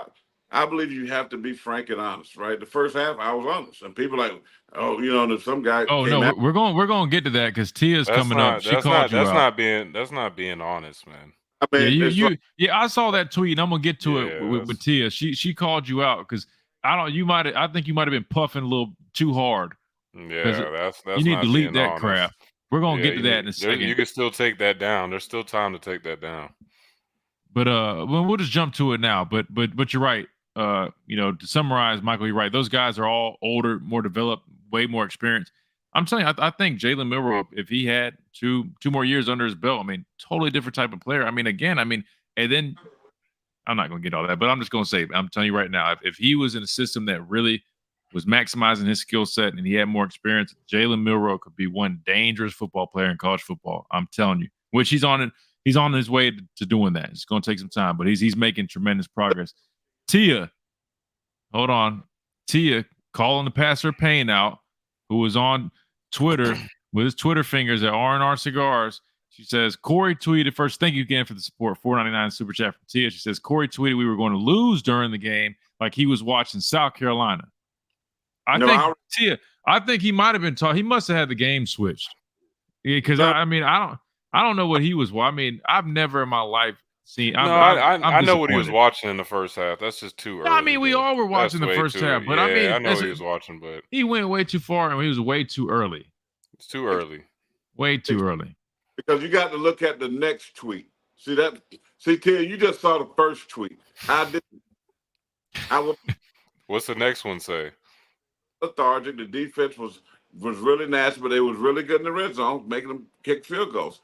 But they didn't look too good. Just they were looking around. They looked lost. It looked like they didn't. Dude, that's what happens when you're facing the fastest team in the country. I'm telling you, like, do you not see the pace they're going at? And then plus, I hate to say it, but defense was really on the field a lot. If you turn your phone the other way, we'll be able to hear you better. Your mic is covered up.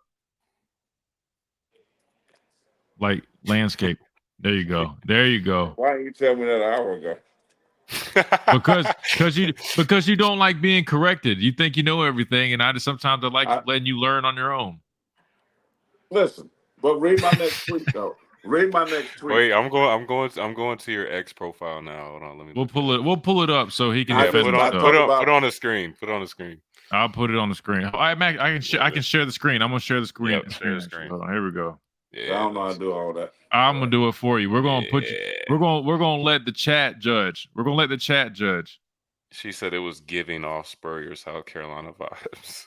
We're gonna let the chat judge. Here we go. Hold on. Yeah, South Carolina's playing terrible right now, though. Dang it. Did he delete the tweet? Yeah, I took that one down. Oh wow. my gosh. He deleted the tweet. I knew it. He deleted No, the tweet. but I know what I It said. I backfired. said Alabama's going to lose. The defense look exhausted. That's what I tweeted. But then I came right behind it and look at the next one. All right, let me see. What's I don't know the next one because you deleted the first one. Oh, is it this is what offensive coordinators do? No. Create mismatches where a defensive end is covering a wide receiver. Defense Bama is playing one Remember more. when Chris Braswell was covering a squirrel? Yeah, well, you missed my explanation. So I'll explain it to you like all the other fans that were mad saying, "Oh, this is Pete Golden again. Why is he covering a receiver?" Well, here's why, right? He was in coverage. He had to walk out in coverage because that's the defense. When you're a jack linebacker, you have more responsibilities than just rushing the passer or having your hand in the dirt. That's our defense. You're going to be in coverage. That's normal. It's not, that's not neglecting anything just because he's in coverage. That's the call. You can't just only call things to not let those guys drop. If that's the case, don't have any of those calls in the defense. So back to what I was saying. It's hold on. So it's 2x2. He's out in coverage. People had it mixed up. They said he was a man. He's not in man coverage, folks. He's a flat defender, right? He's a flat defender, but the way this defense works is we have man match principles. If a guy goes to the flat, you have to buy him. The guy basically ran a wheel route. Out and up is like a wheel route. You've got to buy him. So you were saying, oh, well, if we're playing defense like that. Like, that's the integrity of the call. Like, I get it's a tough position. I understand, but you got to make the call. That's the call. But as a defensive coordinator, you make the call to understand that they put you in position. My point was it's a 2x2 formation. It wasn't anything unorthodox. Coordinators do. They understand what you're doing defensively. Therefore, they put you in a dire straight situation because they know the principles that guy who's a defensive end, Chris Braswell / edge. If he's going to have to walk out on number 2, so we're going to run an out and up or / wheel route that they know the principles and know that guy is going to run with him. So what they do, they put you in the situation to make him have to do that based on what you're in defensively. So that's what when I say a smart offensive-minded coordinator, that's what they do. They scheme you to win. So it ain't all times an athlete beating an athlete or winning one-on-one. A lot of times the scheme will get you open. Because that's what happened. That's all I was saying. So they knew that, and so did the offensive people of Tennessee. They knew that. So Alabama made adjustments. That's what they did the second half. If two checks find my tweet, that's exactly what I said. I got a tweet. I'm having a hard time finding it. Wait, I got it. I'm going to share it on the screen. Hold on. Please, wait. Hold on. Oh, my goodness. Here we go. I'm going to share it on the screen. Yo, they said Corey Miller on X. They said the Pastor Payne's not standing on business. Yeah, he's not. That's what I'm saying. Look, y'all get him. He's backtracking, man. He's backtracking. Is this the tweet right here? That was my next tweet. Read it. I can't stand on business, dog. Listen, I'm the most positive Bama supporter, but at some point you have to believe what you see. You are getting physically dominated at home. Numerous mistakes on defense and offensive play. Calling just isn't good. I believe they still can win, but they must make major adjustments on both sides of the ball. What happened? What did they make major adjustments? They did, but you also said we were going to lose a game, and we didn't lose a game. If they didn't make the adjustments, I did 2 tweets. Well, I don't see the second one, man. Yeah, I don't see the other one. Oh, I give Tommy Rees credit for making a great second half adjustment. Defensively, great adjustments as well. All right, man, you gave a little credit, I guess. I mean, that's what my point is. I'm critical, but I also give people credit when credit is due. Look at him smoking that cigar. Wow. Listen, man. I mean, look at this guy. Like a kid in a candy store. That fire is like Bama was fire in the second half. That's why I did it that way. Hold on, I gotta go do some repeat. Go ahead. Can you send that to Ellis so maybe I can get a sideline pass against LSU? Ellis, can I get a sideline pass? Hook your boy up. Wait, Christian, Hold on, go ahead. Yeah, you took. Yeah, no, y'all are good. Hold on, I gotta get something real quick. Y'all go ahead. I'm trying to figure out how I can get that baby grand piano. But here's the thing, guys. I was trying. I hit the send button on the X before I got that's why I tweeted my next point that I believe they could win if they made the adjustments. That's why I said what I said. I didn't think they were going to be out of the I game. get There's what a you're lot of saying. football left to be played. I was saying the way they're playing right now at that moment in time, they were sluggish. They were being physically dominated in that first half. It was a bad first half, and I think anybody that's know football would it don't take a rocket science to see that they were dominated. But I believe that they would make the adjustments, and they did. And I came back, gave Tyler Reese credit. I gave the defense So credit. if you felt that way, then why'd you delete the tweet? Because I didn't want people to, because some people like Tia just did, and she just looked at that one instead of looking at my second point. Because it's like, it's not that I'm hating on them. I pick Bama to win every single week. I ain't never picked Bama to lose ever. That's fair. But I do understand that they can lose if they would have lost tonight had they continued to play like they did the first half. Right? They would have lost other games if they haven't come out the second half and play. They would have lost last week if they played two halves like they did the second half. Right? They played a great first half. That's a fair point. It's been like up and down. It's been a roller coaster. We haven't seen the consistency. This team has Jimmys and Joes everywhere. They got dudes everywhere. I mean, they've had number one recruiting classes, and heck, then use them. Utilize your talent. I mean, I've been around Hall of Fame coaches, great players. I mean, I understand if you don't utilize the talent, and what good is it, right? It just don't do you any good. So I'm just saying, great offensive minds understand how to get the ball into the hands of the playmakers, and they can scheme you open. How many times, even tonight, that we saw the first half, that how many easy throws that Milton was making? So that's all. Scheme can do that. Scheme can do that. It just seems like watching that first half Alabama offense was hard to watch because it was like, why does it have to seem and be so hard? Right? Like, why do you keep just running the ball up the middle? Like, they know you're going to do that. I sit in meetings, thousands of hours of meetings. I understand. I'm looking at this team. I'm going, well, this is all the run game they got. They just going to hand it to Jakes up the middle and boom, boom, boom, and that's what they do. Or Milroe's going to stand in that pocket and hold the football. That's what they schemed at. So they went in and said, okay, they're going to take that up the middle run game away. Let's run some pop passes. Let's get the quarterback run game involved. Let's run. They also did things that I've said. If you go back and listen to all of these things, I've talked about half roll, getting the quarterback on the outside away from the rush. I talked about not allowing 74 to be over there by himself on the open side where a speed rusher is going to dominate him. And a couple times they did that, and we got in trouble. Pressure came. I mean, I'm just saying what I see. I mean, so my point is, at some point you go, okay, they keep doing the same thing. What is the definition of insanity? Y'all both are extremely smart. Doing the same thing over and over again and expecting a different result. Right. Yeah. So that's wait, hold on. Well, no, hold on. Breaking news. And sorry, that was Josh Casher that stopped by. He was just checking in before he headed out of town. Former Alabama center, man. Good guy, good teammate, man. I love me some Cash. He would always ask me, stopped by. What you think, Coach? Coach, what you think? That's right. I should have told him to hop on real quick, but he was headed out of town. He just wanted to check in real quick on his way out. But breaking news. I got the tape pulled up. I pulled up the strip sack, and he indeed, Chris Braswell, used the Geritol. Dang. He did the Geritol. I'm not gonna lie, he did the Geritol. We're gonna risk the copyright. I'm gonna try to freeze frame it a little bit, but we're gonna risk it because I want. Wait, I got the video. I already got the video. No, hold on. No. Let me do it let me do it. I ain't trying to fool this. Click through it. Yeah, I ain't trying to. I'm not fooling with these strikes, man.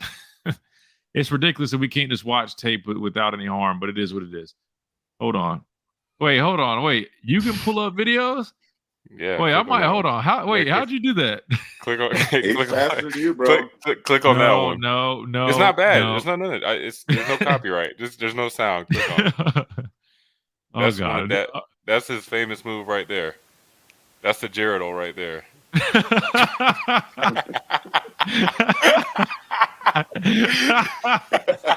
Oh, yo, is that the Jared? Oh Yo. man!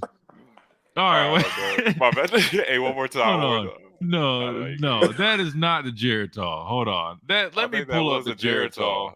What in the hell? That was in That my was show not last night. He was doing No, the Geritol. he was supporting his son. No, for sure. As again, my brother's a DJ, but no, let me pull it up. Hold on. We're gonna pull up the actual Geritol. All right, here's the Geritol. I hate to say it, but you're right. He did, and maybe he was tired, maybe because he looked like he kind of came off. Well, slow. that's what a Geritol is. You old. Oh, so you fake fatigued and hit him on the edge. All right, here we go. Here's a Geritol. So coming off the ball. All right, hold on. Let me back it up just a little bit. I can just let it play for a second. Here we go. Hezzy, boom. Got him. That's a Geritol. Got him. Flat. Flat that thing out. That's beautiful, Ben. That is beautiful, Ben, boy. I keep telling y'all about Braz, man. People, I'm telling you, I love Dallas. Dallas is phenomenal too, but Braz, man, and Braz is gonna be a much better player than me, but he just reminds me of me in terms of his technique, man. He's a technician. Just watching him use all these different moves and his ability to bend the edge. I mean, it doesn't get better than that, man. And then coming up with a huge play in a critical moment. Proud of that dude, man. So look, and I'll give you credit. That's a Geritol, I guess, right? All right. So you got what you wanted. Yeah. He knows, no, what I want now is you to text Braswell and get him on here. That's what you need to do. I mean, you just obsessed with being right. Like, oh, I told you so. Look, man, we gave you props, man. You did the Geritol, or he did the Geritol. My point is, when you got a young kid that will listen to an older ball player, and the fact that he was like a sponge, and he said Thursday night, man, I love these nights because I listened to you talked about you and back even when you playing LSU, and he was in high school, and he listens, and he actually did a couple things we talked about in the A&M game, which he made a play. But the fact that just that extra time, he don't have to come around OGs, right, on his Thursday nights. He come hang out and he listens. And the fact that there's application, I'm telling you, I went crazy on the porch here at Arnold. I went crazy because I knew exactly what it was. I mean, because he used it. He used it. And so he's like my favorite dude right now. I ain't gonna lie to you. Because he wants it, and I've been trying to put everybody on. I'm telling you, he's a great dude, man. Plays hard, great technique, man. I'm telling you, he's solid. I like him a lot, and I love seeing the success he's having. I can get off the show now. That's all I needed. Oh my gosh! Well, let's get to these super chats real quick. Mr. Yoder said, "Did y'all see Javon Baker show out for UCF? Excuse me, against OU? He was one of our guys last year. Yeah, I remember watching him when he was a young guy over at during the offseason. You know, he was smooth with his routes. Great player. Just had a hard time, trying to get on the field here. Ended up transferring, but he's been showing off for UCF. But it is what it is. You got to play the guys we got. And I mean, Burton's been playing well. Bond's been playing well. Would have been great to have Baker still on the team here, but he's at UCF, and wish him luck. Yeah. But we got to focus on our guys. But no, I mean he's a great player. I mean, I used to watch him at we have like the band field here. And a lot of guys go over there and they do a lot of 7-on-7 stuff or get some good work. And he used to be over there. He was routing guys up, man. He's a great receiver. He just, ended up wanting to, seek an opportunity elsewhere. But I'm telling you, I like our guys. Our receivers, to me, have really been coming along. There's a lot of concerns early. Yeah, that's what I'm saying. A lot of concerns in training camp with drops or they can't get separation. Stemming from last year, but this year, man, they've been doing a good job. And I'm telling you, the more Tommy Rees is able to scheme things. If you've noticed, most of our explosive plays through the air is really, I'm not going to say it's busted coverage, but we're scheming things great. And, guys are running down the field open.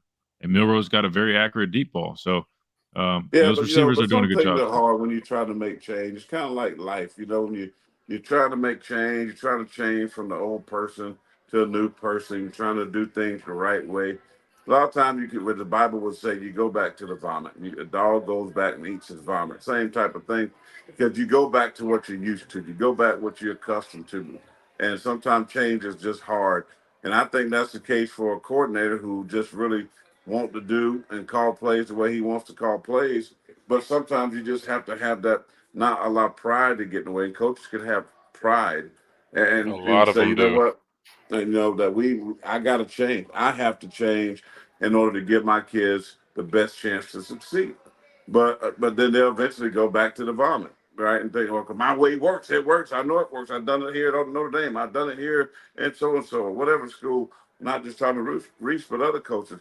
But you got to look at, well, I got a different skill set. Notre Dame was a big physical offensive line, kind of like what we got, big, down here runners, but they have really no playmakers on the outside. We got playmakers. Alabama has playmakers. So you have to sometimes get out of that mindset and say, you know what? I got all these gifts, man. How can I utilize these things? Let me play with these toys. Let me use them. And that's kind of, he has to transition to that mindset. Adam with another super chat, a $15 super chat. Adam, seriously, man, thank you so much, man. I mean, again, I'm really going. I think I might just title the next live we do, presented by Adam. At this point, Adam says, Lamparello. Adam Lamparello. He says, Christian, LOL, you rightfully expressed disgust at the walk-ons who probably think they're the next Rudy. Did you ever demolish them in practice for having the nerve to get on the field? Hey, Adam, I don't. Did I sound like I was? I promise I wasn't coming at You walk-on. sounded bad. You were very anti-walk-on. like the scum. It was Like not. Yeah, you were very No. anti-walk-on. Okay. Well. Let me clarify, because I promise it did not. It was not supposed to come out like that. What I was saying was, my brother here was just like, let's take Kool-Aid out and let's just put a walk-on back there. And I'm just like, that's not what I said. no, that's how. To me, that's how I heard it. I'm like that though. Yeah. I'm just saying, okay. dude, we're Alabama. As much talent as we have, I'm not trying to be funny, but why would we just go from Kool-Aid to a walk-on as a punt returner? Let me specify this. A punt returner is very important, man. And you're telling me you just want to? I didn't mean. If he gets hurt, if anything, you're neglecting the walk-on because you're like, oh well, hell, we don't care if he gets hurt, man. He's gonna go put his head in there. Right? I mean a kid that wants to play. Let me clarify. I don't mean Jimmy with the 4.0, who's 4'11", 150 pounds, to boost the team's GPA. I meant preferred walk-on, scholarship guy, not in rotation. Just want to elaborate that for everybody. He just meant somebody that's not maybe a starter. No, right. I get that, but I also Jimmy was not. Timmy and, I get that, but I also was not I love walk. I promise you, I have the utmost respect for them for their work ethic. Again, those guys. Did you demolish any of them in practice? That's what Adam wants to know. He's asking that the tackles that I had to go against. I mean, I went hard against them because I was practicing for a game. So in that case, yes. But I was not like, oh, this guy's a walk-on. I'm gonna go try to knock his head loose. I never did anything like that. No, I mean, because it didn't matter to me. I try to knock everybody the next week. But that's what I'm saying. I treat everybody the same. I mean, whoever's lined up, like, when we go good on good, I'm going hard. When we go against a walk-on, I'm gonna try to go hard too. If anything, there was times I remember we had this one walk-on who was playing guard, and he'd be pulling in practice, and he had the worst technique. He would lead with the crown of his helmet, and we would get so mad at him because we're like, dude, you might not care if you get a concussion. But if we get a concussion, we're missing the freaking game. So pick your freaking head up. So we used to get so mad, man. He would just run with his head down. And he gave like multiple people concussions, man. We used to couldn't stand that guy. But other than him, man, for the most part, pretty cool. I almost got into it with the punter one time. There was a punter one time I almost got into it with him because we were doing our punt drill, and they're running a fake. I let a walk-on block me one time, 1988. At South Carolina, it was doing special teams. We had punt safe, which means the defense stay on the field because you're expecting maybe a fake, right? So we call punt safe. And that's what I was doing. So Frank is now a great dude. He's leader, chaplain, FCA guy. I saw him a few. Why'd you drop his name? And I was just messing around, and man, he blocked me, man. And coach cussed me out in the next week, right? And made us do it over again because I was just messing.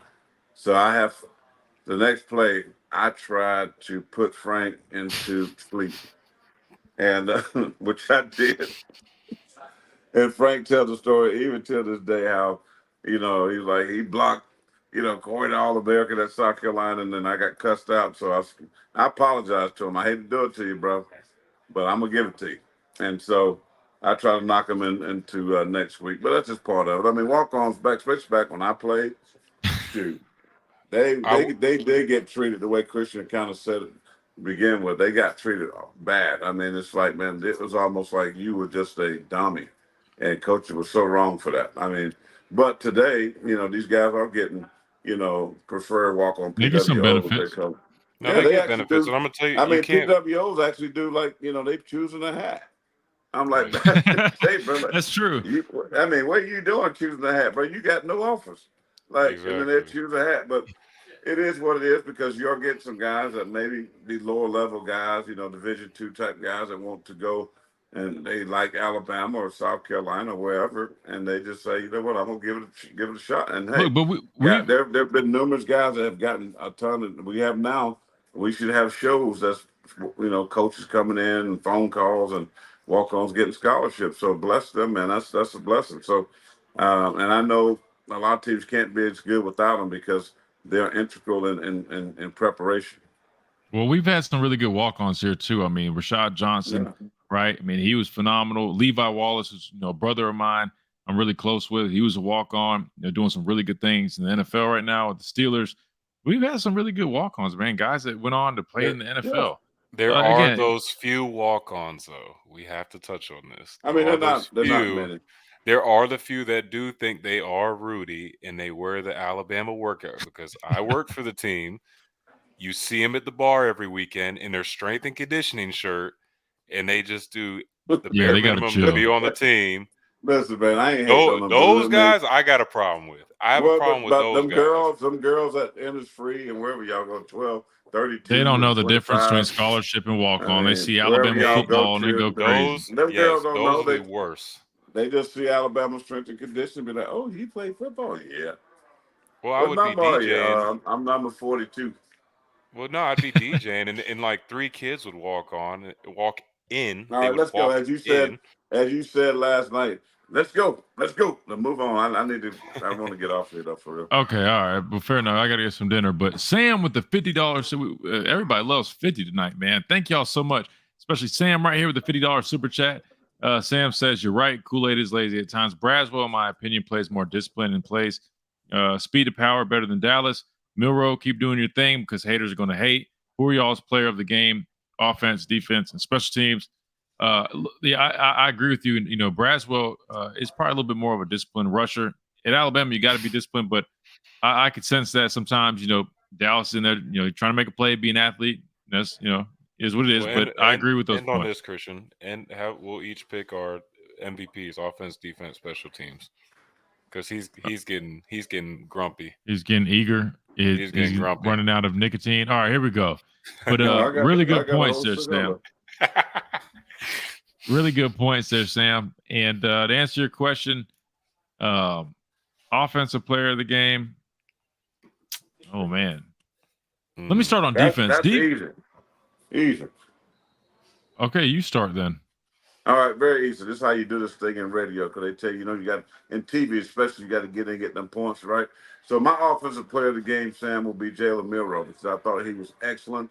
I thought he threw the ball with great precision. He had great runs for first down, even though the stats may not show that, because again, we know stats don't tell the entire story, but part of the story. And as Bill Parcells said, he had 3 yards. Okay, but he did some great things with his legs. So 2 touchdowns was nice. Had the 1 interception, but still, I'll give him that. I know Jason McClellan had 115 yards. You can also choose him, but I like Milroe, what he did in the big game. Like tonight, defensively, man, that's a tough one because I like what 30 did, but man, Braswell is my guy. And the fact that he used the Geritol tonight for a strip sack, a scoop and score that changed the whole momentum of the game, gave us that 14-point lead, gave us that cushion. My man, Chris Braswell from Philadelphia, Pennsylvania. No, from Baltimore, Maryland, wherever he is from. What are you talking about? He's from, all we talk about is from the DMV. Baltimore. He's from Maryland, right? Where did you get Pennsylvania from? I was thinking about, I don't know, Don Staley. But anyway, don't ask me why. What? I thought that because Maryland, because he was talking about Maryland and Pennsylvania the other night, but he's from Maryland, I know that. So, but Chris Braswell is my defensive MVP, and it's easy for special team. It's Will Riker. Probably each and every single week, I can just say he is my MVP because he Agreed. nailed some nice. That 50-yard field goal was crunch. Yep. Agreed. See how So quick I did that? That was 40 seconds. good for you, and I'll do it quick too. Offensively, I'll switch it up. I like Jalen Milroe, but I'm gonna split it with Jace McClellan. I thought he did some really nice things, over 100 yards on the ground, ran the ball really well, especially in the second half. A nice touchdown.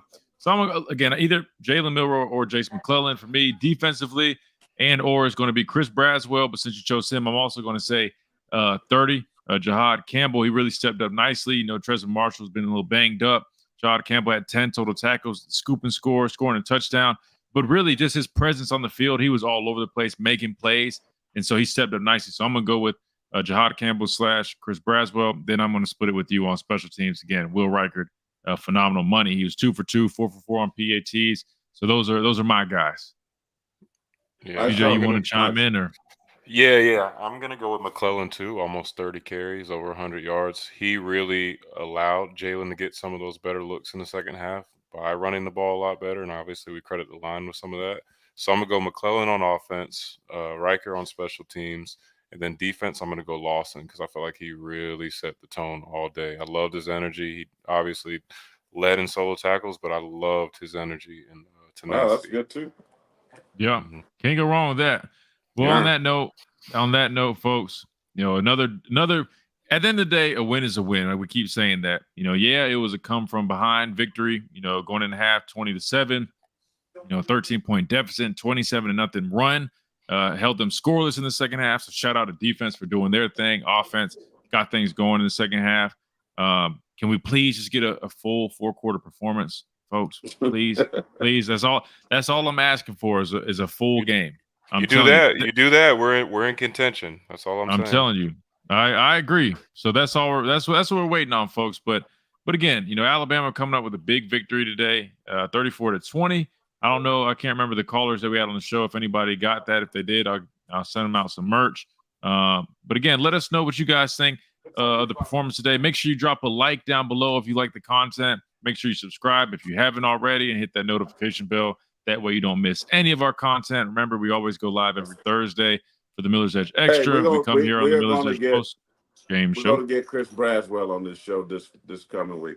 Yeah, and we'll get Braswell on this show soon. He said he'll hop on here. So maybe I'll do it Thursday because we meet up with him on Thursdays anyway. So maybe we'll just have him hop on here then. But again, so stay tuned. What about two checks? You invite two checks back again? Yeah, what do y'all think of my brother making his first time appearance on the show? Two checks, show my moves again. This is from two. Yeah, I was going to say, hit the video one more time. As we get out of here, we'll bring it back to this is how we're feeling after beating Tennessee. This is how we all feel after beating Tennessee. Light them up. That's a Jericho right there. There it is.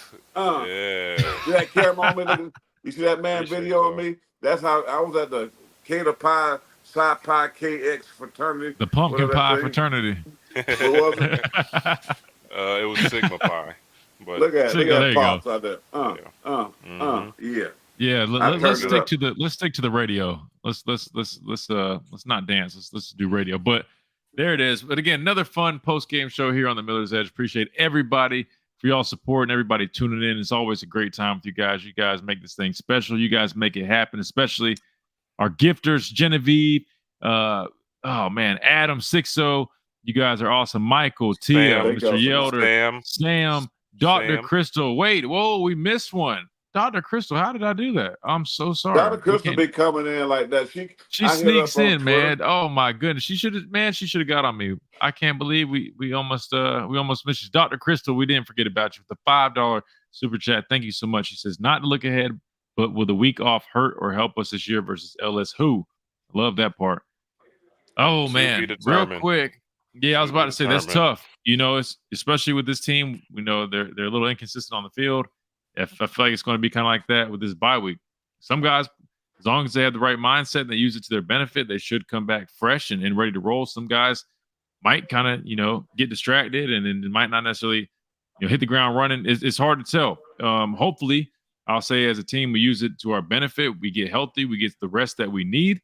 and we come out and roll, and you know, you almost got to treat it like a new season, you know, because again, we still are in control of our own destiny.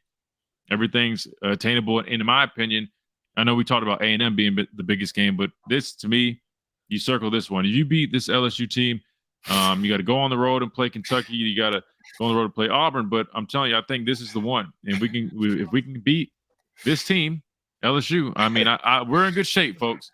So I really hope that we do. I really do hope we get. What is so funny? He said Dr. Crystal looking pretty good. Whoa, hey Sam, shoot your shot, man. Hey yo, Dr. Crystal got married. You got to chill. Dr. Crystal. Dr. Crystal been bringing the heat. I see her picture on here, but you know, real quick, Dr. Crystal, we didn't hold the fingers up for the fourth quarter because this is the fourth quarter of the season. Wait, hold your fingers up again. Hold your fingers up again. Let me see that. Ooh, that's what 9 years in the league will do to you, folks. NFL fingers. They look like crab legs. It look like arthritis. Dr. Crystal, what can I take for arthritis? Arthritis and Yo, all right. They look like crab legs. Hey, listen. Man. Let me got the red for a minute. But no, the bye week is good. This is a good bye week, Dr. Crystal, because this team is banged up. A lot of guys got nicked up. 77 got hurt, but he came back in the game. Trayon Arnold didn't return the second half. 17 didn't play. He got a concussion, but hopefully he'll be back by LSU. So maybe that'll give him a chance to get back and pass the protocol. So I think it's a perfect time going into the final quarter of the season.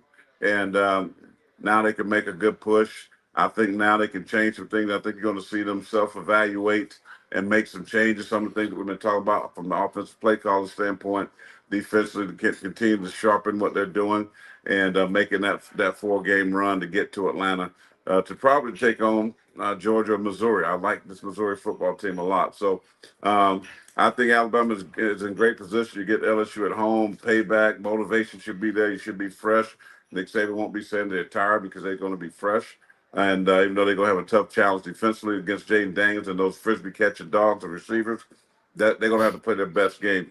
But I think the offense of Alabama has shown that, hey, they can come from behind. Even people say, well, we're not built that way. Well, they got behind today and did a pretty dang on good job of coming back and doing some great things offensively. So I think it's a great bye week. 3 SEC games left. I'm going to Auburn. You got Chattanooga sprinkled in there, but I think they're going to be good. But, you know, hit me up, though, on X at Pastor Payne 57 and give me some advice on some arthritis. I'm kind of like Fred Sanford, you know. Arthritis got me from the NFL. Carpal tunnel probably in my wrist. So I need some advice, Doc. So I'll give you a super chat back. And she's a good looking doctor. I mean, that's the kind of doctor you'd be like, yeah, okay, word. I hear you, Sam. So I'm getting out of here. Oh my goodness. We gotta eat, man. They say if you got them, Dr. Crystal, you smoke them. You said I got you, POP. All right, bro. All right, we're done here. Oh man, this has been a fun one. We're done here. This has been a fun one. We're done. Man, here. This has been funny. We'll definitely do this again soon. Remember, we'll be live for Thursday. Thank you, Doc. Extra. I'll be filling in on Hey Coach. Coach Saban won't be there, so it'll be Hey Coach. Oh, can I go? Can I be the guest media? Yeah, you can. Low-key, yeah. I mean, because I'm like Chris Lowe, they so boring. I would have them hey, man. Nah, I mean they are kind of boring. I love Chris Lowe, he's a great friend of mine. But they have boring people. I'm gonna energize you gotta the fan. Meet him. Hey, listen, Coach, I'm gonna say this. Coach Saban challenged those fans. I give credit. Alabama Nation, you showed out tonight, and I think you deserve a lot of credit for this victory. That's right. Because those penalties were just awesome at the end of that fourth quarter. Y'all were loud and proud. We used to say, hey, you're spoiled and all that stuff. You didn't listen. Y'all were on point, and much love because that y'all deserve. That's how an SEC atmosphere should be. That was amazing. Great job all around, and thank y'all for joining us on the on YouTube machine. All right, that's right. Peace now we're going to get out of here. Sam said, thanks, fellas. Great show. I'll be listening to Tide 100.9 on Monday at 11 a.m. That's right. Make sure you guys check us out on Tide 100.9, 11 a.m., Monday through Friday on our show, The Miller's Edge. Make sure you like this. Make sure you like all the other content. Subscribe. Check his cigar out. Go check out R&R Cigars. Again, another fun episode of the Miller's Edge post-game show. We're about to get out of here. But again, thank you guys so much for your support. We'll see you guys next time right here on Miller's Edge.